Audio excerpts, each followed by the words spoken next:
Hola a todos, mi nombre es João Varela de la editorial brasileña Lote 42. Estoy acá con la directora, guionista y escritora Ana Mulaert para una charla especial para la Feria de Editores 2020. Vamos a hablar en portugués, pero habrá subtítulos en castellano para este video, así que los invito a acompañarnos a reflexionar sobre qué está pasando en Brasil, tanto a nivel cultural como también en lo político. Y claro, imposible ignorar la pandemia del coronavirus. Para quien no la conoce, la presento. Ana Mulaert nació en São Paulo en 1964. Escribió guiones televisivos y cinematográficos. Dirigió 5 películas, entre ellas Que Horas Ela Volta, un gran éxito de crítica y de taquilla. Es parte de la Academia de Artes y Ciencias Cinematográficas de Hollywood. Escribió el libro de cuentos Quando o Sangue Sobe a Cabeça o Cuando la Sangre Sube a la Cabeza, publicado por Lote 42 este año. Gracias, Ana, por participar conmigo en esta charla. Paso ahora al português. Ana, considerando que grande parte da nossa audiência é de outro país e, portanto, não acompanha o dia a dia efervescente brasileiro. Como é que você define a nossa situação política atual? Como que você a descreveria para um estrangeiro? Depende de em que ponto você começa a contar, né? Porque eu acho que se você falar o que está acontecendo hoje é um teatro do absurdo, é, é um presidente psicopata eleito, mas aí você anda um pouco para trás e chega no golpe de 2016, que foi um golpe contra uma presidente mulher. E no dia em que os deputados, e foi uma campanha de mídia e política contra ela, ela foi transformada num verdadeiro tubarão do mal, embora não tivesse nenhum crime de responsabilidade.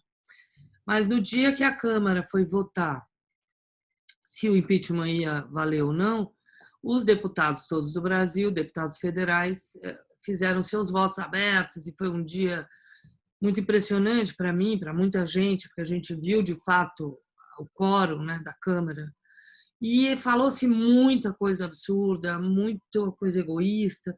E dentre todas as baboseiras que se disseram contra a Dilma naquele dia, um se destacou, que foi o deputado Jair Bolsonaro, que é um nome que normalmente eu não falo, e o seu discurso foi elogiar o torturador que tinha torturado a Dilma durante a ditadura militar.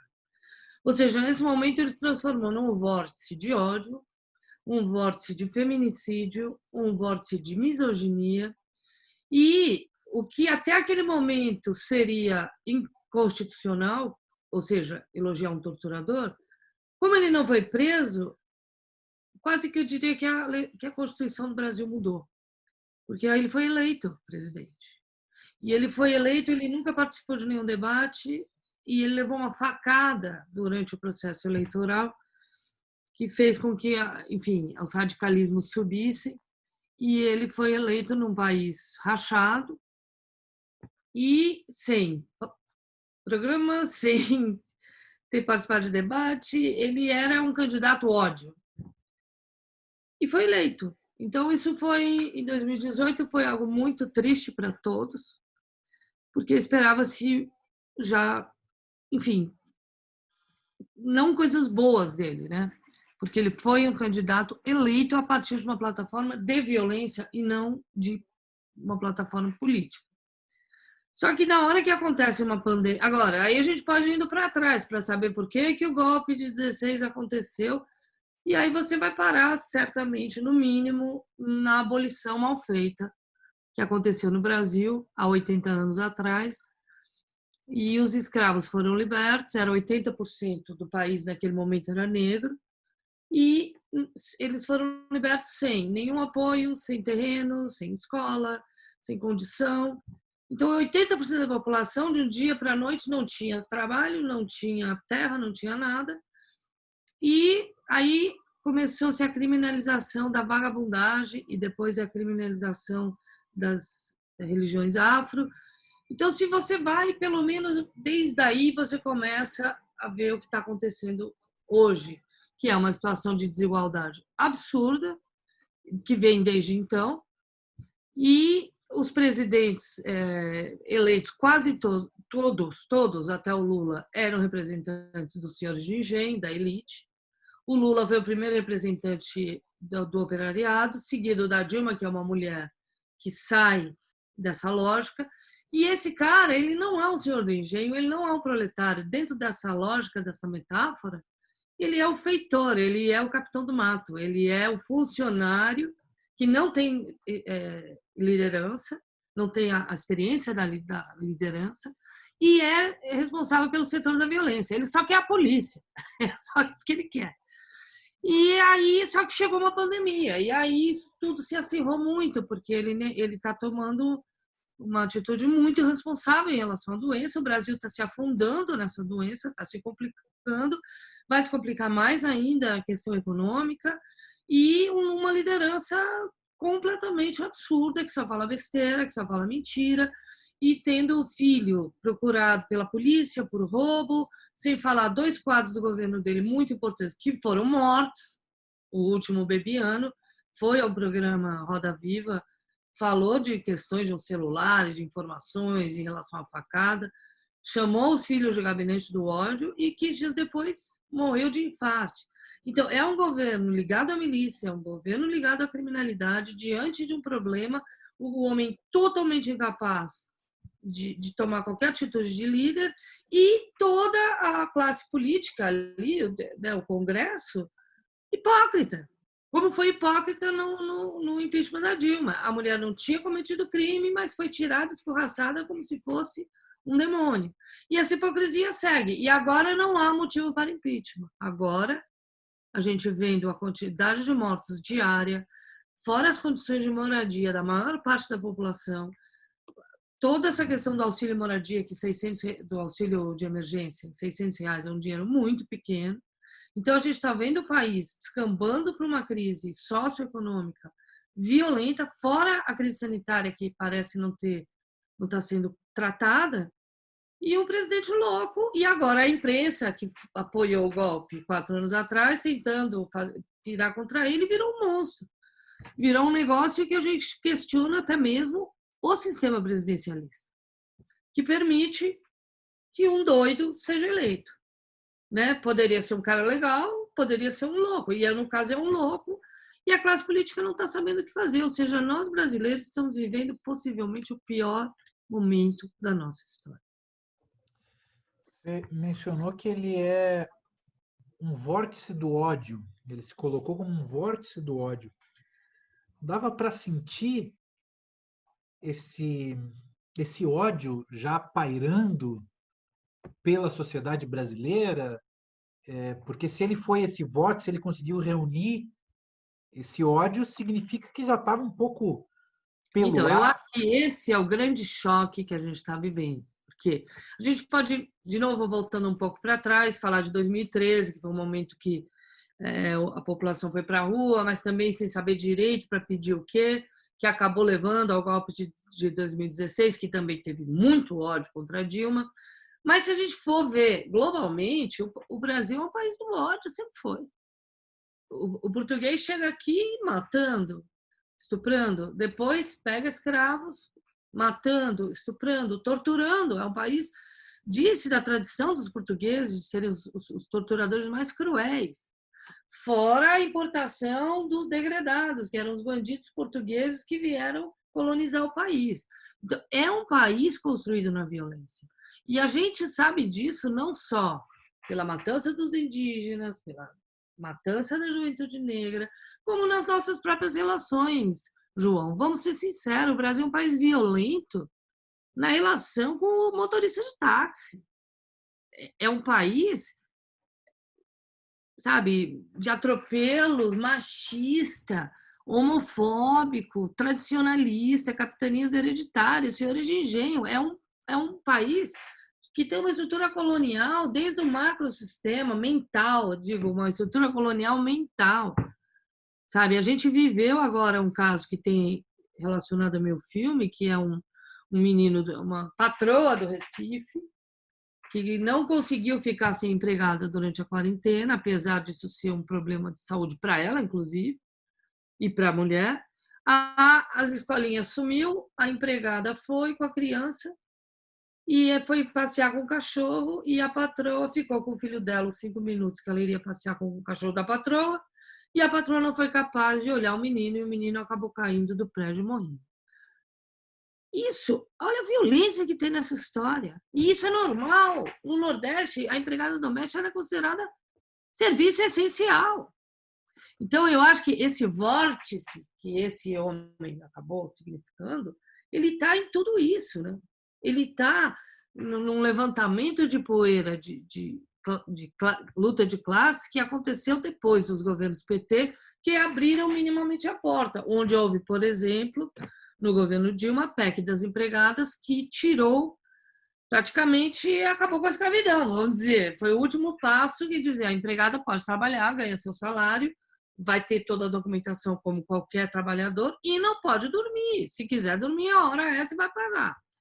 Isso gerou uma das grandes revoltas contra Dilma, foi o PEC das empregadas. Ou seja, essa relação colonial que a gente tem em todas as camadas, ela é profunda, ela é no Brasil inteiro. E eu estou falando de São Paulo, que é talvez o menos ruim, talvez. Se chega no Nordeste, mesmo na Bahia, que é um estado negro, basicamente, meu Deus, o que se faz lá? O Nordeste inteiro é muito escravagista ainda. E o Brasil inteiro. Então, se você tem uma mente escravagista, a violência está aí. Porque esse pensamento é violento, né? Então, eu acho, eu não sei, eu logo no início da pandemia, eu fiquei muito assim, gente, nos anos 60, eu nasci nos anos 60, né? Sabe, a bossa nova, olha que coisa. E a gente ficou achando que o Brasil era isso. Mas só que isso é a bolha de cima, porque o Brasil sempre foi isso que é e que a gente está vendo agora. Meia dúzia em Copacabana achando a morena bonita e 90% da população em subcondições. Então, na verdade, eu acho que é um momento muito duro, porque a gente está encarando uma verdade. Não sei como sair daí, porque a nossa mente é muito. A sociedade é constituída assim. Mas, por outro lado, me parece que nunca esteve tão real. Sabe? Ao mesmo tempo, Ana, me parece que essa imagem do Brasil bossa nova, do Brasil alegre, do Brasil, né, que leva a vida de uma maneira simples, sambando, ouvindo Vinícius e tudo mais, parece a imagem que o Brasil tem, né, fora. Quem está de fora do Brasil talvez tenha essa ilusão. Você acha que esse período... Nós próprios tínhamos também. Acho que o pessoal de fora, com certeza, tem até aquele poema do Mayakovsky, parece que tem alguém feliz e é no Brasil, a gente leva essa tradição, mas é uma tradição de uma pequena parte, ocultando da narrativa a grande parte da população. Mas fala. Você acha que, diante desse período, né, que está virando discussão global, né, o que o nosso atual presidente faz e reverbera, né, ele acaba gerando interesse mundial, né? Você acha que acabou essa imagem? Será que a gente vai passar a tratar o Brasil como ele de fato é, como um país violento e com esse grave problema estrutural, porque se está desde a abolição da escravatura, e quem sabe até antes disso, é um problema de origem, né? Será que a gente passa depois de Bolsonaro ou vai ser mais uma daquelas coisas que a gente vai, em breve, daqui a 5, 6 anos, Não, já eu acho que passou?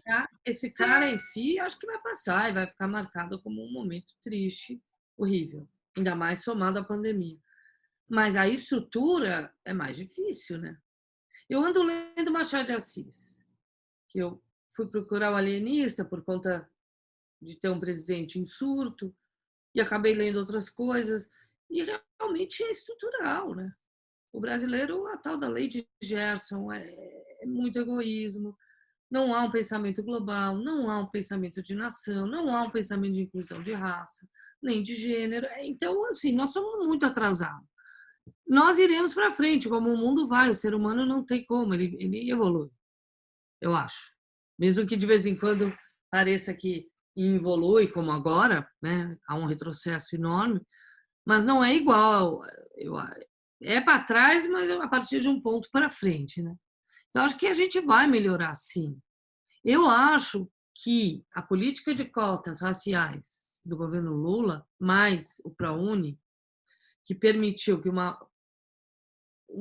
número maior, um grande número não, mas um número maior do que no resto da história inteira do Brasil, formação de intelectualidade negra e movimento negro, e negros em espaços de poder como nunca tinha tido antes, isso, para mim, é hoje a força do Brasil, principalmente as lideranças negras, femininas, principalmente as mulheres.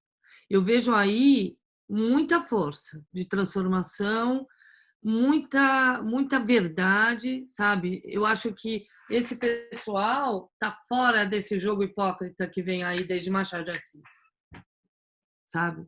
Eu tenho muita esperança nessas pessoas. Movimento negro, pessoas de 30 anos, 35, 25. Eu vejo a esperança por aí, mas eu não acho que é nada rápido. Claro. E o que você acha que essa nova liderança pode trazer, considerando, claro, que essa liderança nova, renovada, não caia nas tentações do sistema, né? Porque o normal, quando surge uma nova liderança, seja ela da forma que for, ela ser cooptada, né?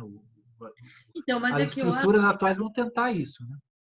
mas a liderança política, pelo menos das mulheres negras que eu acompanho um pouco, não tanto quanto eu sei que existem mais ainda, eu acho que nem é tanto na macropolítica, mas na micropolítica também. Eu acho que a negritude brasileira ela teve separada dos espaços de poder 500 anos. É a primeira vez que ela está começando a ocupar. E eu não vejo tanto. O que eu vejo é uma história. Eu vejo eles fora do jogo da hipocrisia branca, colonial, que o Machado de Assis já falava. Que já era. Pega o Brás Cubas, já era isso. Já era o Flávio Bolsonaro. É igual. Lê. Igual. Ah, vou para o governo faturar uma graninha. Você fala, meu Deus. E essa liderança negra que aparece no pós-político de cotas, pós-ProUni, que está hoje aqui, vem de uma outra gramática. Vem de uma outra gramática. Só para deixar um pouco mais concreto, o que essa nova gramática pode, você acha que pode trazer Por e exemplo, trazer eu de acho que, benéfico? por exemplo, começar a falar a verdade. O brasileiro mente demais. Esse cara está eleito por um monte de mentira. Mentira contra o Lula, que foi preso, mentira contra a Dilma, que não fez crime, mentira contra um cara que não era um candidato, todo mundo sabia, a elite foi lá e votou, mentira, fake voto. Eu sei que o cara é uma bosta, mas eu vou votar, porque depois ele vai me obedecer. É um monte de fake. Aí ele é eleito com fake news. E aí você chega para o presidente da Câmara e fala: não há motivo para impeachment.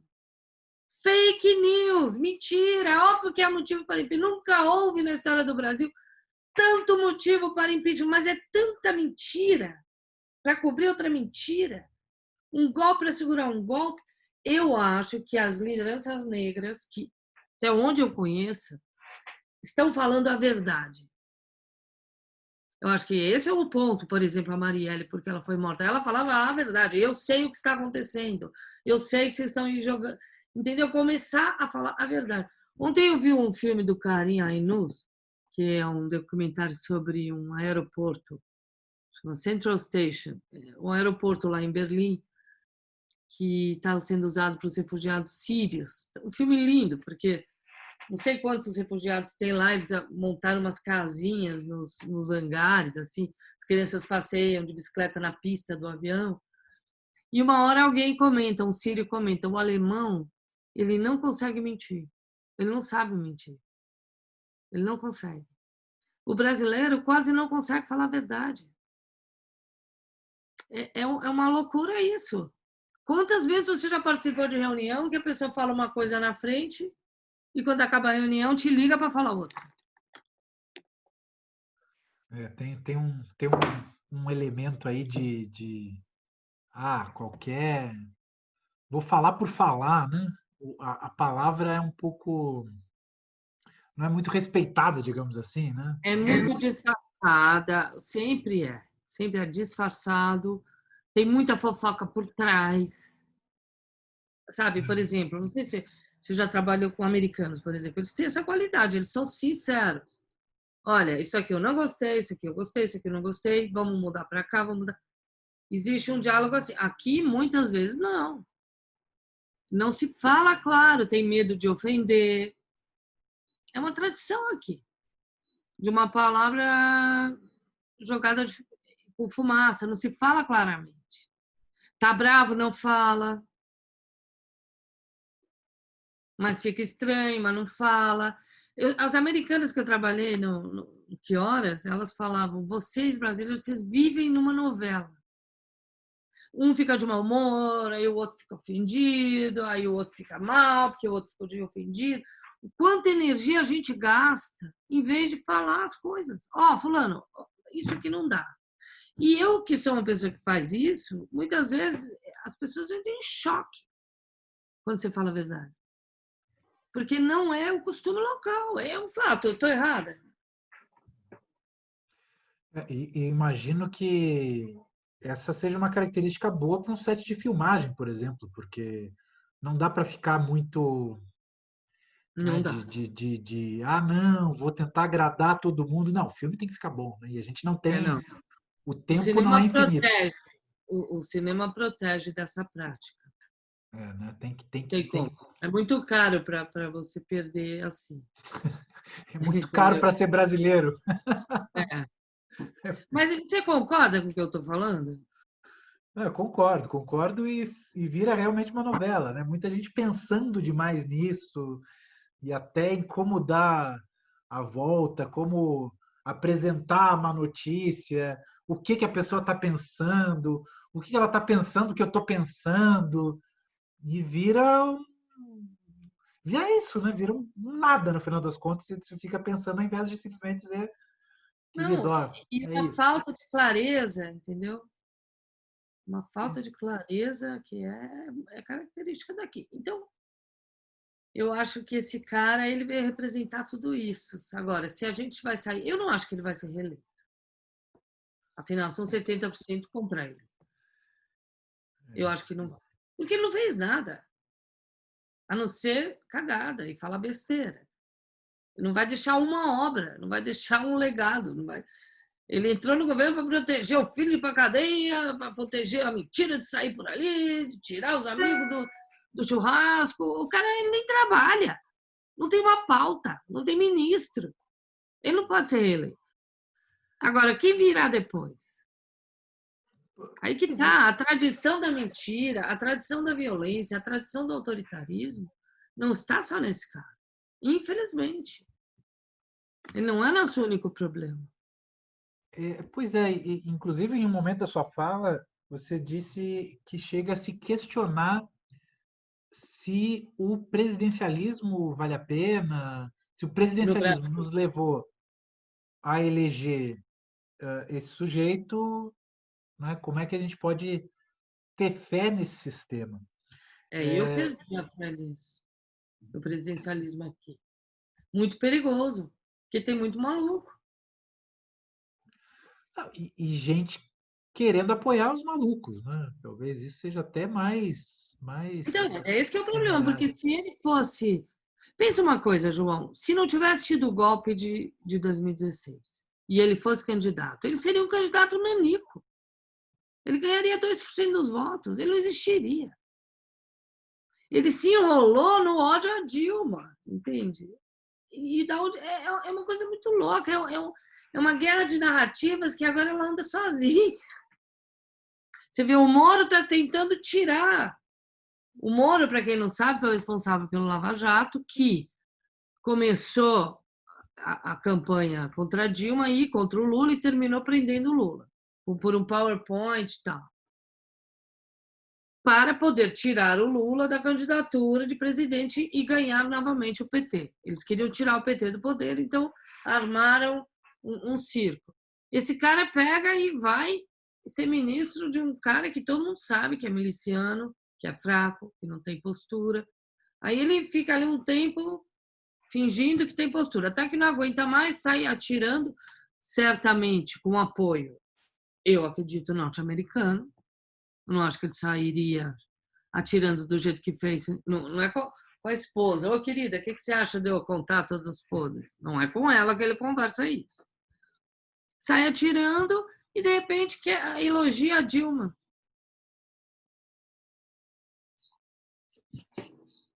De repente, ele disse que a Dilma jamais interferiu na Polícia Federal, né? Enquanto que ele saiu do governo Bolsonaro, acusando o governo Bolsonaro de ter interferido na Polícia Federal, inclusive evocou uma reunião lamentável, para dizer o mínimo, entre as lideranças, entre os ministros, né? Disse que ali estava claro o momento que o Bolsonaro pede, ele realmente pede uma E aí essa interferência. reunião foi liberada, né? Na reunião liberada, a gente viu, na verdade, a gente viu o que é um hospício, né? No poder, porque, bom, enfim, sem entrar em Exatamente. detalhes, Não, ali realmente. os detalhes. Realmente, agora, falando nisso, me vem e te ouvindo, Ana, parece que realmente aquela figura que votou contra Dilma, a favor do impeachment e homenageando torturadores e todo aquele conjunto de seres, eles realmente tomaram o poder, né? E Só ficou que eles não explícito sabem o nessa que reunião. fazer, eles só têm raiva, né? Pois é, né? Não tem nada além disso, né? Enfim. Tem construtividade, não tem tijolo na mão, né? Né? E falando nisso, você acompanhou os últimos dias da presidente Dilma Rousseff no poder, enquanto ela sofria um dos momentos mais, se não o momento mais difícil da vida dela, né? Para um documentário. Não sei se você pode falar, se Sim, pode falar um pouquinho dessa experiência e de o que a gente vai ver nesse documentário em breve. eu participei de um documentário que eu fiz com a Lopolite, que, enfim, é um documentário que filma o Palácio do Alvorada durante o período em que ela sai do Palácio do Planalto, ou seja, que ela deixa de ser presidente em exercício e fica esperando a decisão final do Senado, e aí ela sai realmente do cargo e sai do Alvorada, que é o palácio de residência do presidente, né? E a gente filmou ali uns 2 meses e meio, 3 meses, e ver o que tinha acontecido. E assim, é um filme de espaço, então você sente tudo, você entende o que é o palácio, você entende o que é a estrutura de um presidente da República e vê a atuação dela naquele momento. E o filme é surpreendente, porque ele é o contrário do que você imagina que ele seja, né? As pessoas, eu mesmo achava que ia ser uma guerra, que ia ser, sei lá, estudantes, 300 pessoas, e não, ele era vazio, tinha algumas reuniões de apoio, mas assim, era nítido como a Dilma estava isolada no final. Não tinha ninguém apoiando ela estava sozinha. Tinha poucas pessoas, aí o staff dela e alguns fiéis escudeiros, mas basicamente a sensação de que o naufrágio já estava tão adiantado que embora eles lutassem, eles sabiam que não ia dar. Então o filme é bastante melancólico e por outro lado mostra uma mulher absolutamente incrível, assim. Eu acho uma mulher de ferro, assim. Ali dentro, vivendo tudo isso, sendo acusada de falsos crimes e sem jamais perder a lucidez e, impressionantemente, o bom humor. Ela tinha muito claro que aquilo era um golpe, não exatamente contra ela, mas sim contra as ideias que ela apresentava, né? E a grande tristeza dela não era pessoal, e sim com o que iria acontecer com o Brasil, porque, de certa maneira, até no discurso final dela, ela visualiza tudo o que ia acontecer. E aconteceu. Ainda foi um pouco pior. Mas, então, o filme tem esses dois aspectos interessantes. Mas como é que ela ficou? Isso que você quer Eu saber? queria te ouvir falar dessa experiência tão próxima, né, de ver um momento tão importante da O história filme, brasileira. o filme chama-se Alvorada, ele está ficando pronto em breve. Quando tiver cinema, ele vai ser lançado.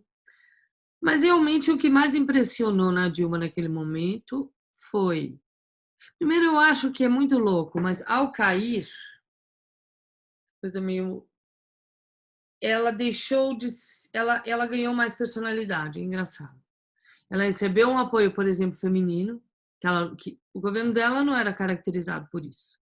Ela era mulher, mas ela nunca abraçou a pauta do feminismo, embora tenha tomado atitudes feministas como essa, por exemplo, da PEC das empregadas, acabou vindo de uma mulher. Mas eu acho que ela recebeu muito apoio feminino e na hora que ela caiu, ela se separou do Lula para sempre, né? Ela foi uma candidata do Lula, de alguma maneira ela era um continuismo ao Lula, mas na hora que ela caiu, acho que ela se separou. Ela ganhou brilho próprio. Então é engraçado porque ao mesmo tempo quando ela estava caindo, um novo brilho apareceu. E isso é muito claro no filme, assim, até na cara dela, assim. Isso, de um lado, eu acho interessante, e de outro, a lucidez dela e a calma que ela tinha naquilo. Realmente uma pessoa muito equilibrada, como eu nunca vi igual. E falando desse tema do feminino, que Uhum. a gente menciona quando lembra da Dilma na presidência, é um momento em que se fala muito essa questão, inclusive na Argentina, né? O movimento feminista é muito forte por lá. Enquanto que aqui no Brasil a gente tem uma ministra dizendo para os meninos usarem azul, as meninas devem usar rosa, o Bom, mas presidente esse governo é loucura é, total. e o presidente que fala que teve uma filha porque deu, abre aspas, uma fraquejada, fecha aspas, né? Queria que tu avaliasse um pouco esse cenário do ponto de vista feminino e até que ponto a arte feita por mulheres deve tocar nesse tema, ela só por surgir Daqui para frente. já surge de origem diante desse cenário conturbado. Enfim, queria que você ensaiasse um pouco sobre Olha, essa o meu questão. próximo filme, que chama Clube das Mulheres de Negócio, é machismo, sobre machismo, né? Sobre discriminação de gênero. Eu já estava com esse projeto desde 2015, mas com a pandemia e com tudo isso que está acontecendo, principalmente no Brasil e nos Estados Unidos também, que é algo meio similar que acontece lá, eu achei que mudou bastante o tom. Eu mudei a história, eu mudei o tom, porque eu acho que é um momento histórico em que as lideranças femininas agiram de forma muito responsável, lidando com a crise do coronavírus de uma forma eficaz, e grandes líderes, quer dizer, grandes líderes, líderes pequenos de grandes países, como Estados Unidos e o Brasil, agindo quase como crianças. Então, eu acho que simbolicamente as mulheres saem muito fortalecidas dessa pandemia. Porque o homem, eu acho que nesse momento ele deixou de simbolizar o opressor para simbolizar o patético. Já não dá mais nem para se sentir oprimida, porque é patético. Eu acho que chegou num grau que eu, pelo menos, mudei. E vejo muita mulher mudando. Tipo, não é mais uma questão da gente ter medo, e sim uma questão da gente ter pena, sabe? Já chegou num grau de imaturidade que eu acho que agora as mulheres vão dar um grande passo político no mundo quando acabar essa pandemia. E tomara, né, tendo em vista aí como os países administrados por mulheres se saíram dessa pandemia, né? A gente torce Exatamente. que isso venha a se tornar realidade. Falando ainda, Responsabilidade volte a ser um valor, né? pois é, pois é. E falando ainda desse desgoverno, queria voltar um pouquinho atrás no tempo, porque, por exemplo, os contos que você escreveu no Quando o Sangue Sobe a Cabeça são dos anos 90. E desde lá você já produzia roteiros, filmes, trabalhava em TV, depois sai o seu primeiro filme, já é final de governo Fernando Henrique, né, quando você começa a gravar o primeiro filme, depois continuou lançando filmes na época de Lula, Dilma, enfim, como é que a cultura era tratada em termos de política estatal antes, como é que é tratada agora do seu ponto de vista, Ana? Bem, desde que eu saí da faculdade de cinema, eu vi vários cenários. De cara, foi o Collor, fechou a Embrafilme e parou o cinema. E aí foram anos, cerca de 10 anos, que a gente quase não produziu filmes. Aí, com a chegada do Itamar Franco, voltou-se lei do audiovisual, lei Rouanet, e aí começou a retomada no início dos anos 2000, 95, 96, 2000. E aí foi um período que tinham alguns editais, e a gente começou a fazer filmes, houve a retomada, o que se chama. Mas com o governo Lula, ministro Gil, depois ministro Juca Ferreira, na cultura, e depois continuando com o governo Dilma, Ancine, Fundo Setorial, surgiram vários dispositivos apoiados pelo governo para manter, fortalecer e diversificar em termos de região. Então, o Ministério da Cultura, vindo de Lula e para Dilma, começou a gerar cinema e teatro, enfim, arte, em todas as regiões do Brasil que eram mais concentradas no Sudeste, São Paulo e Rio.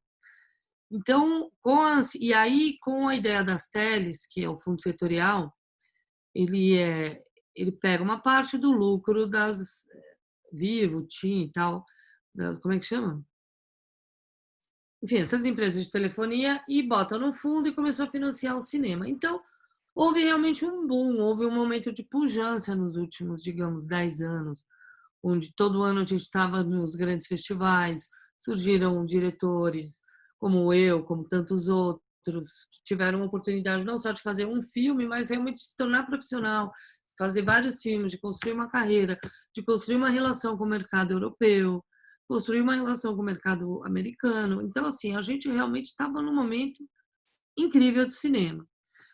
Com o golpe de 2016, começou um retrocesso, a começar quando o Kleber Mendonça Filho, ao apresentar Aquários no Festival de Cannes, fez uma manifestação com papel sulfite, denunciando o golpe no Brasil. A partir dali, o cinema virou um pouco o filho mal criado, já começaram os cortes, as paralisias. A Ancine, que é a agência de cinema, começou numa ação tartaruga, entrou o TCU, e isso foram os 2 anos de Temer. Agora, com esse novo presidente, despresidente, aí parou tudo mesmo. Ele gostaria de ter fechado a Ancine, não conseguiu por questões legais. O fundo setorial está parado, e é evidente que até o final do governo dele o cinema será desestimulado tanto quanto possível. Pois é, e para quem talvez não acompanhe a nossa um problema, um dos muitos problemas desse governo é a cadeira de secretário da Cultura, né? O Nossa, Ministério da Cultura já não existe mais, agora é uma secretaria, portanto, abaixo de outro ministério, que também já mudou, enfim. E nesse meio tempo, o brasileiro já viu, entre as muitas cenas lamentáveis, mas talvez dá para a gente colocar como um ponto baixo de todo esse período, foi o momento em que um secretário resolve fazer uma intertextualidade com textos nazistas, né? E texto no sentido amplo, visual, Música. musical, citando frases ipsis literis. Quer dizer, é uma situação que eu acho que nem o autor, o escritor, o artista mais imaginativo conseguiria elaborar. E o brasileiro, o artista brasileiro, está convivendo com isso. Diante desse panorama, desse cenário, desse contexto áspero, como é que o artista deve agir, Ana? O que tu acha que o artista tem a dizer? Ele tem que, para continuar criando, para continuar vivendo, para continuar relevante, como é que ele pode participar desse debate, enfim. Eu acho que, bem, cada artista é um, cada área é uma, eu não posso ter uma resposta geral. Mas eu, pelo menos, fiquei esse tempo, fiz questão de ficar parada, de não produzir nada, porque eu vendo um mundo mudando numa velocidade tão grande. Eu não conseguia nem entender sobre o que eu poderia falar. Agora eu começo a achar que, como eu disse, eu acho que meu filme é sobre gênero, sobre separatismo de gênero, né? E eu, claro, vou tentar ao máximo colocar isso que a gente está vivendo, vou colocar isso num filme, colocar porque nós estamos sendo, quando eu volto a falar que eu acho que esse cara é um feitor, nós estamos sendo torturados. Eu não sei se um estrangeiro, um argentino ou qualquer outro tem ideia da humilhação que a gente está passando diariamente como cidadão. Não é uma má política apenas, é vergonha de estar sendo submetido a tanta ignorância diariamente. Fala. Não, eu acho que você captou muito bem esse sentimento, né? Uma humilhação constante que a gente passa aqui, né? Então, a sua estratégia, no caso, foi parar um pouco até conseguir retomar aí um pouco uma linha, Agora, né? agora eu achei uma nova linha, que é bem mais radical do que era antes, que eu estou gostando muito mais.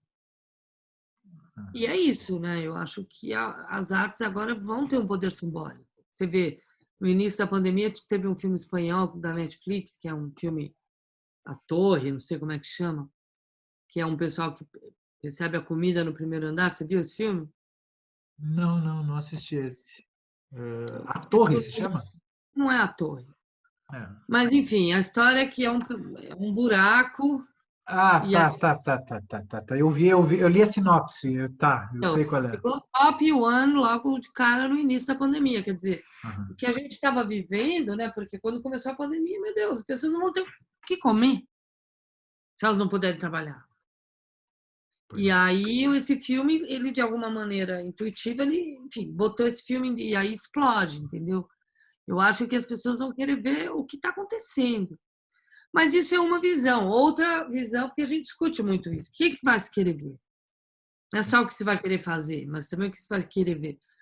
E assim, no pós-guerra se veio os musicais, por exemplo. Talvez venham coisas completamente alienadas, só para as pessoas rirem. Ou talvez volte filme de sexo. Eu não sei, não dá muito para saber. Sim. Mas certamente a arte vai reagir de alguma forma, né? Eu acho que vai ser quem vai poder reagir mais rápido, né? É. Porque o Brasil não é um país de revolução. A gente não está vendo isso se desenhando. Vamos, 1 milhão de brasileiros para o Congresso matar o presidente. Não, isso não está se desenhando absolutamente. Não é, aparentemente, um perfil do brasileiro. Não Mas vai sobrar para os artistas.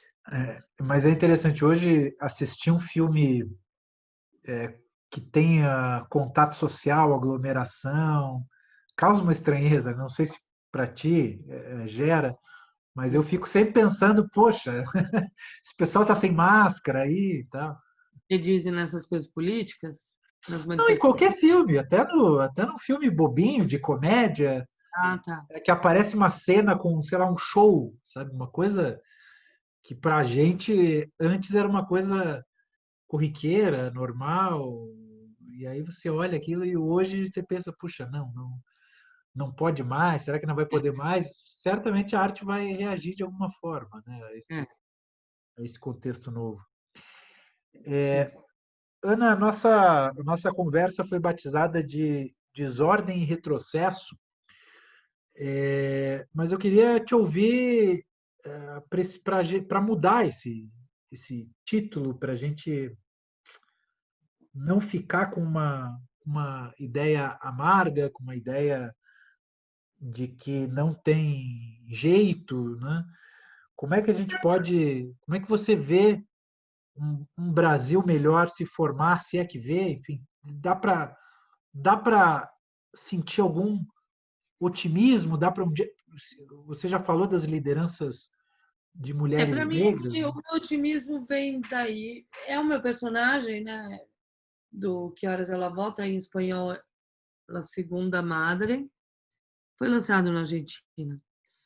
E essa personagem, que é a primeira personagem da família, a primeira geração da família que entra na universidade. Houve, de fato, nos governos do PT, uma abertura social através da educação.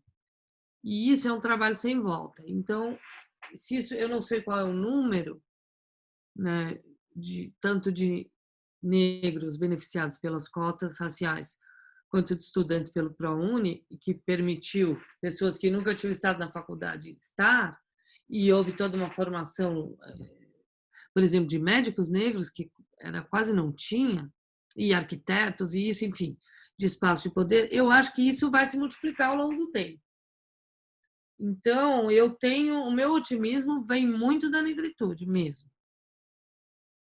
Mas não é agora ainda, porque a estrutura ainda é muito pesada. Eu acho que a gente precisa pelo menos mais de um século. Embora não dê para deixar para depois, né? Tem que já Não, começar a tem que ser sedimentar agora, né? agora, claro. E eu tenho, o que eu tenho feito, assim, a minha contribuição é pequena agora, eu resolvi fazer uma série de lives para discutir um futuro imaginado por mulheres. Então, Legal. como seria se fosse? Não tem lei, não tem que passar em nada. Como é que você gostaria que fosse a cidade se a cidade pensasse na mãe, por exemplo? Como é que seria a escola se a escola pensasse em paridade de gênero? Como é que seria? Começar a visualizar, ter ideias, visões. Sabe, outro dia eu estava falando, a minha primeira foi como arquiteta, Gabriela. Aí eu estava conversando com meu filho e ele falou, eu tenho uma ideia, que eu achei incrível a ideia dele. Que o ensino médio se ensine culinária básica para homens e mulheres. Falei, cara, isso é uma pequena ideia, mas o quanto isso não mudaria a relação de gênero e a relação também com o serviçal. Talvez as pessoas precisassem menos dessa ideia, né? Se todo jovem, ao se formar no ensino médio, soubesse fazer uma culinária básica. Em termos de saúde também, né? Ia ter um impacto muito grande com as pessoas entendendo o que estão consumindo, os efeitos, enfim, tem tudo Então, isso, sei né? lá, pequenas coisas como debater um futuro, que eu acho que nós estamos, justamente por estarmos sendo torturados, muito. A gente parece estar numa areia. O brasileiro hoje ele está numa areia movediça. Alguns entram em doença, alguns entram em depressão, alguns ficam de cama. Meu Deus, como pode? Virou toda a lógica. Agora não deve aumentar o presidente. Em vez de proteger a população, ele quer que a população morra. Em vez de. querer cultura, ele quer destruir a cultura. É tudo ilógico, né? E a gente entra numa depressão. E aí começa a achar que está na frente meu Deus, é horrível, é horrível. Não. Tá, é horrível, daqui a pouco tem outras eleições, a gente vai aguentar mais 2 anos, vão morrer muitas pessoas, a menos que a gente se una e vá para Brasília fazer alguma coisa. Mas depois vai abrir, vai melhorar. Agora, o que a gente tem que imaginar fora daqui? Imaginar fora da areia movediça é muito difícil, porque a gente está todo dia, a gente parece estar num looping.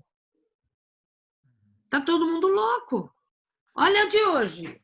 E quando eles ficavam filmando as besteiras do cara na porta do Alvorada? Ainda bem que pararam.